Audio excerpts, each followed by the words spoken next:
ትምህርት ሚኒስቴር ዝም ማለት አለበት ወይ? ተማሪን አትማር ከማለት የሚበልጥ ምን አይነት ወንጀል ኢትዮጵያ ውስጥ እንዲሰራ ነው የሚፈልገው? የፓስተሮቹ እሰጥ አገባ ወይም የትምህርት ሚኒስቴር ዝም ማለቱ ለኔ አግራሞት ፈጥሮብኛል። ትምህርት ሚኒስቴር መንግስት ስላለ ሐሳብ መቀየር የለበት። የቲክቶከሮቹ ጉዳይ አሁንም ማነጋገሩን ቀጥሏል። ከሁሉ የሚያስገርመው ግን አንድም ለሀገር አስባለሁ የሚል የሃይማኖት መሪ ወጥቶ ይህን ቲክቶከሮቹ ሲያራምዱት የነበረውን እርኩሰትም ሆነ የሰሞኑን የግብረ ሰዶማውያን አጀንዳ ያወገዘ የለም። አንድም ለማህበረሰቡ አስባለሁ የሚል ተቋም ወጥቶ በመፍትሄው ላይ አልተወያየም። ይህ የሚያሳፍር ነው። በዚህ መሃል ግን ሁለት በፕሮቴስታንት ቤተ እምነት የሚታወቁ ተጽዕኖ ፈጣሪ አገልጋዮች ጎራ ለይተው በጉዳዩ ዙሪያ አተካራ ጀምረዋል። አንዱ መንግስት ዝም ማለት የለበትም ቢልም፣ አንደኛው ደግሞ አዶናይ የተባለውን ቲክቶከር ቢሮ ድረስ በማምጣት ሰግጥ እንደውም ሰጋግጥ ሲል የልብ ልብ ከመስጠቱም በላይ ቀደም ሲል ድምጹን ያሰማነውን ሌላኛውን ፓስተር በግልጽ በነገር ወርፎታል። እውነት የእነዚህ ሰዎች ይህን አጀንዳ አንስተው እንዲህ መሆናቸው ለትውልድ አስበው ወይስ እውቅናቸውን እና ዝናቸውን ለመጨመር ወይም የቀደመ የቆየ ቂማቸውን መወጣጫ መንገድ እያደረጉት ነው የሚለውን ጨምሮ የሰማናቸውን እጅግ አሳፋሪ ነገሮችን በዝርዝር እንዳስሳለን። ከመጨረሻው ቪዲዮን ላይክ በማድረግ አብራችሁን ቆዩ። በጥራትም በታማኝነትም አንታማም። ምክንያቱም እኛ የእናንተ ነን። የእናንተ የሆነው ፍሊንትስቶን ሆምስ በ30% ቅድመ ክፍያ ብቻ ቤት እየሸጠ ሲሆን ከ30% በላይ ለሚከፍሉ ደንበኞች የ20% ቅናሽ ይዞ መጥቷል። ለበለጠ መረጃ እንዲሁም ሳይት ለመጎብኘት በ0944 47 735 ይደውሉልን። ከሰሞኑ አዶናይ የተባለን ቲክቶከር ጨምሮ ሌሎችም ላይ ከዚያም በርካታ ተቃውሞዎች ሲደርሱ እንደነበረ የሚታወስ ነው። በእርግጥ ሊሰብኩት ከሞከሩት ነገር አንጻር መተቸትና ማውገዝ ሲያንስባቸው እንጂ አይበዛባቸው። ይህ የጀመርነው ድምጻችንን የማሰማት ዘመቻ በጥቂቱም ቢሆን ፍሬ አፍርቶ ቲክቶከሮቹ በየተራ በህግ ቁጥጥር ስር እየዋሉ ነው። በዚህ ረገድ ጥረታችን ፍሬ ቢያፈራም ይህን ቪዲዮ እስከምናዘጋጅበት ጊዜ ድረስ ግን አንድም የሃይማኖት አባት ከክርስትናም ሆነ ከእስልምና ወጥቶ ድምጹን አለማሰማቱ እንዳስገረመን ነው። በዚህ መሃል ግን አንድ ግለሰብ ከወደ ፕሮቴስታንቱ መጥቶ ድምጹን አሰምቷል።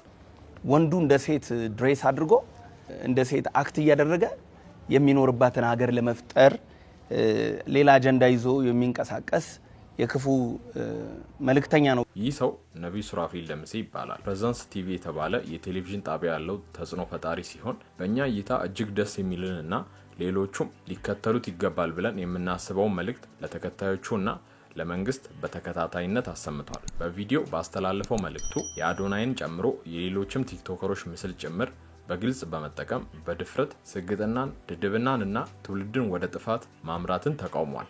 ቃል ኃጢአት ነው። በኢትዮጵያ ህገ መንግስት ወንጀል ነው። ለልጆቻችን ደህንነት፣ ለማህበረሰባችን ደህንነት ወንጀልን በጋራ እንከላከል።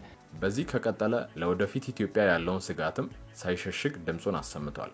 ይህ ሰው የተናገረው ሐሳብ ሙሉ በሙሉ የምንደግፈው ነው። ሌላ ዓላማ ኖሮትም ሆነ የእውነት ገዶት ያወራው ነገር ግን መሬት የሚጣል አይደለም። እዚህ ጋር ቲክቶክ ያመጣብን መዓት ምን ያህል አደገኛና ትውልድን የሚያመክን ነገር እንደሆነ ትረዱት ዘንድ ቲክቶክ ወደ ተፈጠረባት ቻይና ወስደናችሁ አንድ ነገር እንንገራችሁ። ቻይና ዶዮይን የተባለ አፕ ሰርታለች።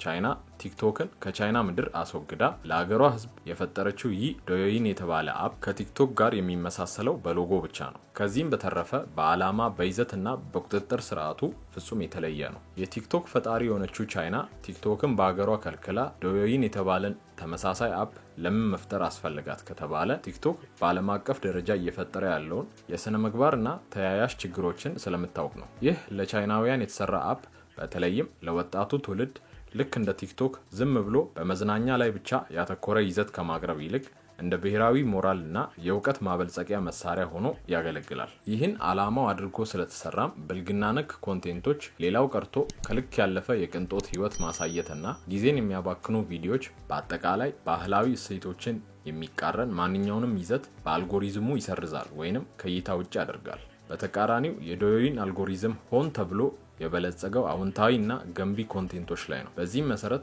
አልጎሪዝሙ ቫይራል የሚያደርጋቸው ቪዲዮዎች የሳይንስና ቴክኖሎጂ፣ ትምህርት፣ ፋይናንስ፣ የፈጠራ ችሎታ፣ የበጎ አድራጎት ስራ፣ ጠንካራ የቤተሰብ ትስስርና ብሔራዊ ኩራትን የሚያጎሉ ቪዲዮዎች ናቸው። ሌላው የእድሜ ቁጥጥር ነው።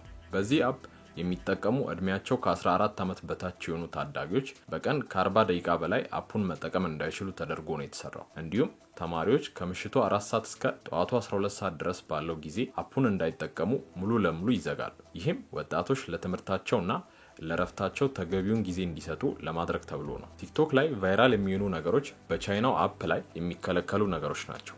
አስገራሚው ነገር በዘፈቀደ የሚመራውን ቲክቶክን ለዓለም ያበረከተችው በጥብቅ የዲሲፕሊን ህግ የሚመራውን እና ከሀገሯ የሞራል እና የልማት ግቦች ጋር በሚስማማ መልኩ የሚሰራውን ዶዮዮንም የፈጠረችው ቻይና መሆኗ ነው። ዘግይቶም ቢሆን ይህ እየገባቸው ያሉ እንደ ህንድ እና ኢራንን የመሳሰሉ ሀገራት ቲክቶክን ከሀገራቸው ካገዱ ቆይተዋል። ጥያቄው እኛስ ሀገር የሚለው ነው። እርግጥ ነው የቲክቶክ ፕላትፎርም ብዙ በጎ ነገሮች የሚሰሩበት ነው። አሁን ግን በግልጽ እንደምንመለከተው ከጥቅሙ ጉዳቱ እያመዘነ የመጣና የነገይቱን ኢትዮጵያ ተስፋ ቁልቁል የሚከት ነው። ቀደም ሲል ወደ አነሳንላችሁ የፓስተሮች ጉዳይ ስንመለስ ከዚህ ቀደም ዲቻ ቦይስ በተባሉ 3 ታዳጊዎች ምክንያት ከቲክቶከሩ አዶናይ ጋር ቅርርብ የፈጠረው ሌላኛው እዩ ጩፋ የተባለ ፓስተር ለቀደሙ ሱራፌል ለተባለው ፓስተር ምላሽ ለመስጠት በፈለገ በሚመስል መልኩ አዶናይን ቢሮ ድረስ በማምጣት እንዲህ በእኔ መነጽር ቃሉ በጣም ተመችቶኛል። በጣም ነው የተመቸኝ። እንደውም አንተ አሁን መሰገጥ ነው ያልከው አለ መሰጋገጥ ነው ያለብህ። መሰገጥን እንደውም ትተህ መሰጋገጥ ነው ያለብህ። አዲስ ቃል እየጠበቁ ነው። አሁን እንግዲህ ስግጥግጥ ፍምስ እንለዋለን። ስግጥግጥ በቃ ወይ ስግጥግጥ ፍምስ። ስግጥ አንዴ ይረግጣል። ስግጥግጥ ግን 3 ነው የሚረግጠው። በደንብ መድረስ አለበት። እንደውም ማብዛት ይችላሉ። ስግጥግጥ ይላሉ። እንደውም እስከሚሳካላቸው ድረስ አያቋርጡ። ያ እያበዛህ መሄድ ነው በቃ። አቋምን ከቀየርክ አሁን የመጣው ነገር በሙሉ ተመልሶ ይሄዳል። አንተም የድሮ አዶናይ ትሆናለህ። አክሎም ቀደም ሲል ሱራፌል ያነሳውን ሐሳብ ማጣጣሉን ይቀጥላል። በ100 ጤናማ ውስጥ አንድ እብድ አይጠፋም። ይሄ ይጠበቃል። ምንም ብታስተምር አዶናይ ሀገር እያጠፋ ነው ብሎ መንግስት ጣልቃ ግባ፣ ትምህርት ሚኒስቴር ጣልቃ ግባ ማለት በጣም የወረደ ከመረት በታች የሆነ አስተሳሰብ ነው። ይህን ጊዜ የልብ የተሰማው ቲክቶከሩ አዶናይ ትቼዋለሁ ያለውን የእንሰግድ ዘመቻ እንደውም ገና እንቀጥላለን ሲል ራሱን ችግር ውስጥ ተከቷል። ድምጻችንን ሰምቶ የጀመረውን መንገድ ለመተው የተስማማውን ልጅ እጅግ አሳፋሪ በሆነ መልኩ ማደደብን ማሰገጥን ቀጥል፣ ወንጀል አይደለም፣ በርታ ሲል ይህ ፓስተር ተደምጧል። በእርግጥ እኛ እንደ ቻናል ከየትኛውም የሃይማኖት ተቋምና አስተማሪ ጋር ባንነካካ ደስ ይለናል። ነገር ግን እንዲህ በትንሿ ጥረታችን ፍሬ ማየት ስንጀምር መጥተው የሚዘባርቁትን እያየን ዝም ብለን ልናልፍ አልፈለግንም። እነዚህ ሰዎች ከምታስቡት በላይ በርካታ ተከታዮች ያሏቸው ናቸው። ይዘው ገደል የሚገቡት ሰው ቁጥር ቀላል አይደለምና ያለ ፍርሃት እነሱም ላይ ድምጻችንን ልናሰማ ይገባል። እባካችሁ የሃይማኖት አባቶች ዝምታችሁ ይብቃ። እናንተ ከኛ በላይ በብዙ እጥፍ ተደራሾች ናችሁ። ተጽዕኖአችሁም ከፍ ያለ ነውና በአደባባይ መጥታችሁ ድምጻችሁን አሰሙ፣ ከጎናችንም ሁኑ።